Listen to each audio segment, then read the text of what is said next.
Hey, this is Corey from Trivium, and you're listening to the Metal Teddy Bear Experience with Chris.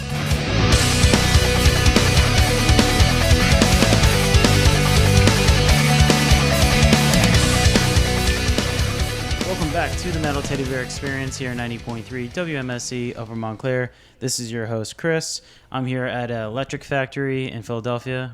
Actually, it's not called Electric Factory anymore, right? I don't know what they call it. Yeah. I just know it's Electric Factory for the longest time. Yeah, it was. I think recently they just did this whole name change. I think people are voting on it, fans can vote or something on the venue name.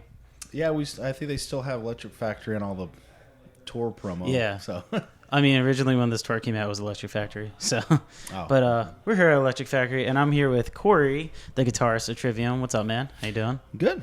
This tour is killing it right now. I follow you guys on Instagram and Twitter and stuff like that, and you guys are posting sold out dates. I think you guys sold out California and Ohio recently, right? Yeah, it's been going really well. All the touring we've been doing for this album has just really everywhere. The records just seem to really excite people because everywhere we're playing around the world is the best headlining tours we've had in our career. So people are excited, coming out, rocking out, packing places out. And it's crazy because usually in the States, sometimes a lot of the shows, when they sell out, it's usually kind of right up because obviously a lot of people buy tickets at the last minute or buy them the day of the show at the doors. Yeah. So some of the shows on the tour that are selling out and it's a couple weeks away is pretty cool. It's kind of hard to get people to buy tickets that far in advance because I never buy tickets. I'll just get them at the last minute or just show up and you just kind of buy them at the door. That's just kind of how a lot of people are. Avoid the fees. Yeah, so it's cool that people are excited enough to make sure they get their ticket in advance because even the last tour we did in the States, almost every show on that tour sold out. So it's you can't, if you really want to see the show, it's you're better off kind of getting it when you can instead of waiting till the last minute. And then I know we posted the thing about Anaheim already being sold out, and there's a bunch of people that are damn it, I waited too long. So it's nice to see the fans are excited to come see us play and help us sell out the some of these shows. Well, it's you guys are one of those bands that now you're worried about you selling out and missing the show. You guys also have really strong acts with you. You have Light the Torch on this tour. Last tour you have Fit for an Autopsy and Arch Enemy. You guys always just pack the show with killer bands. Yeah, we know that it's with the amount of bands that are touring these days, and just because there's the amount of bands overall, there's just so many bands and so many tours and stuff. It's some people have to pick and choose. They can't go to every show. So we always try to make sure that we bring out or tour with bands and bring out bands that we feel that our fans would be really excited to see and bands that we're a fan of. And just really make the, kind of when we look at the bill, we're that's a pretty rocking tour.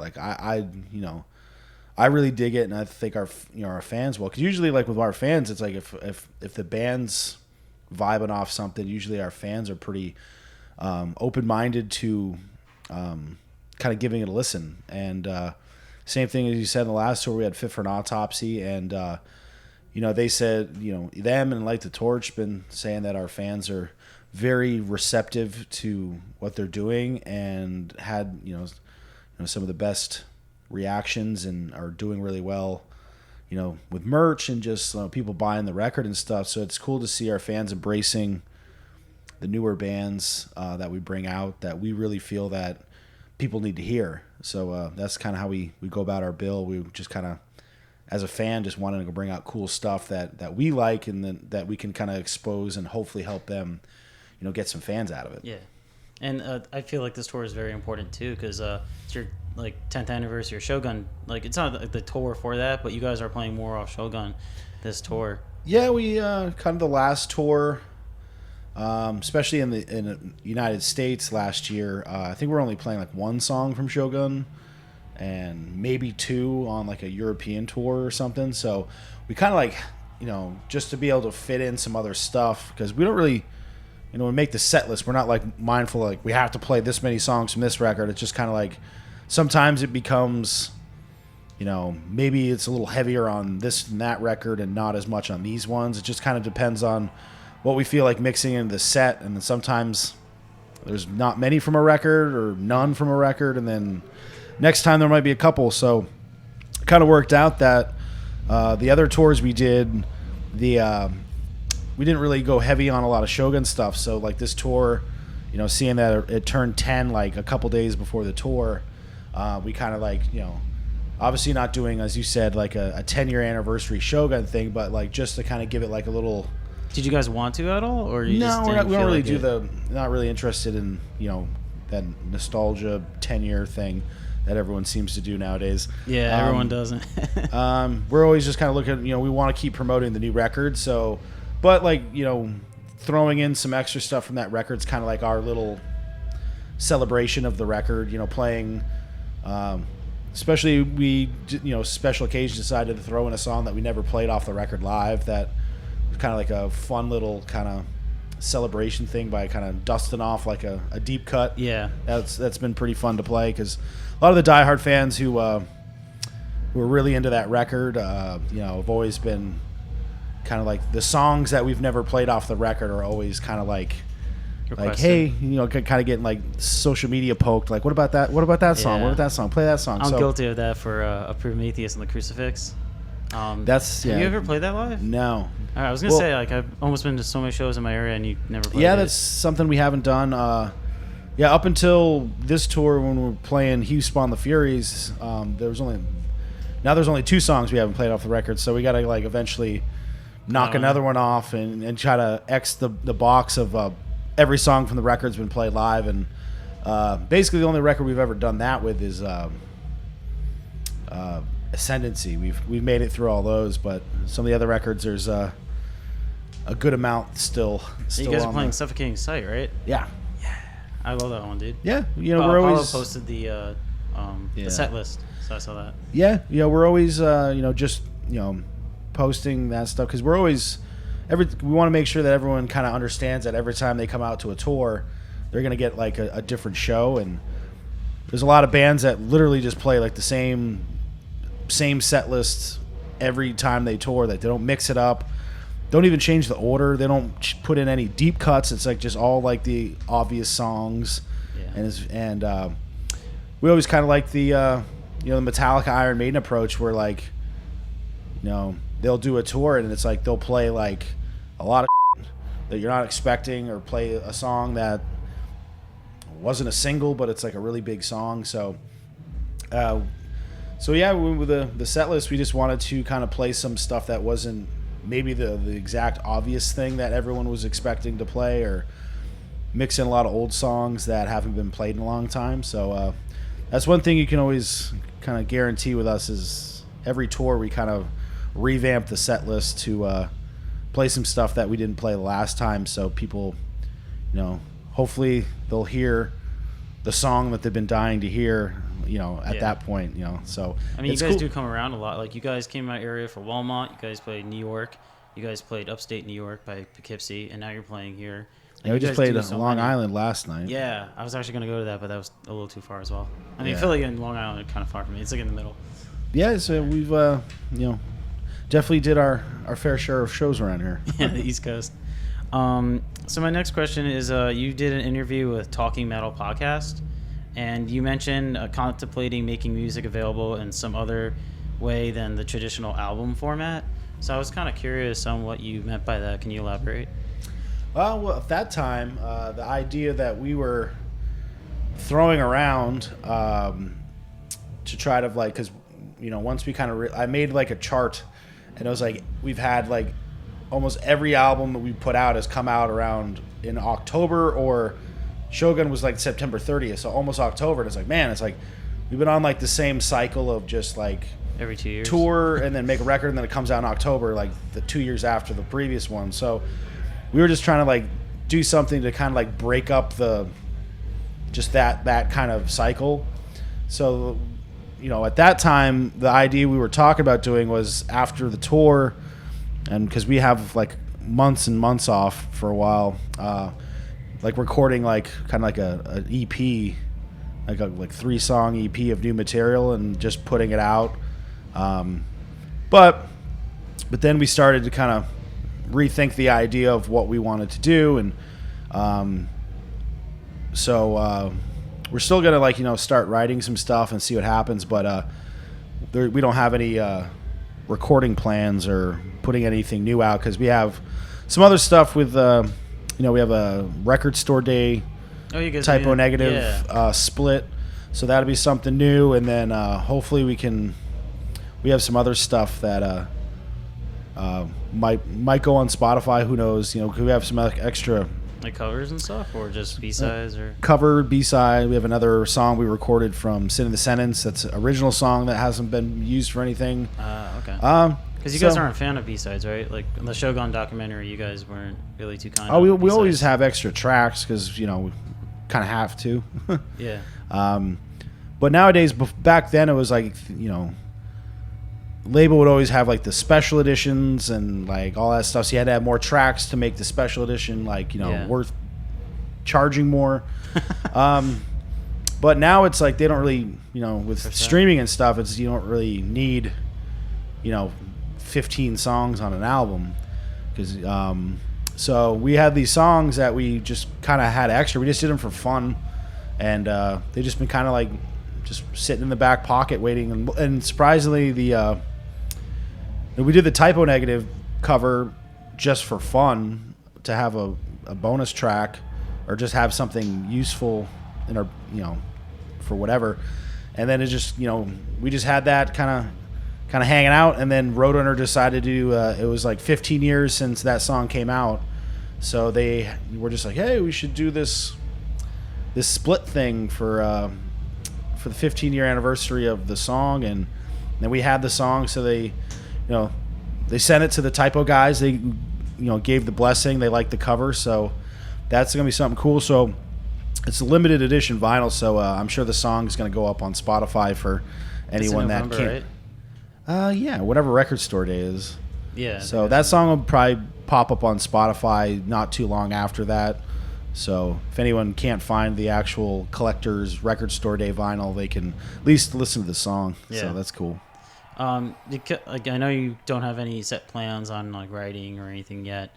Do you think that you'll be working with like Josh Wilbur again, or maybe Nick from Shogun? No, we definitely want to work with Josh again. Oh, okay. We had a blast with Josh. For a long time we were like basically since like the Crusade Ascendancy, like we worked with Sukov for a couple records, and then after that it was like every record was somebody different.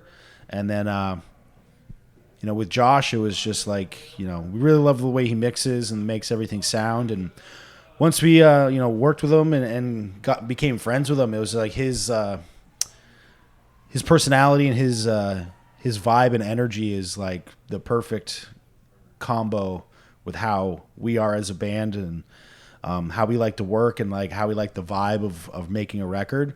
And he fit right in. He was like he had the same, like if he was in our band, like as an actual band member, like he would like fit in perfectly with like the chemistry of the band. So we had a really fun time working with him, and he's also from Maine like me, so we got along really well.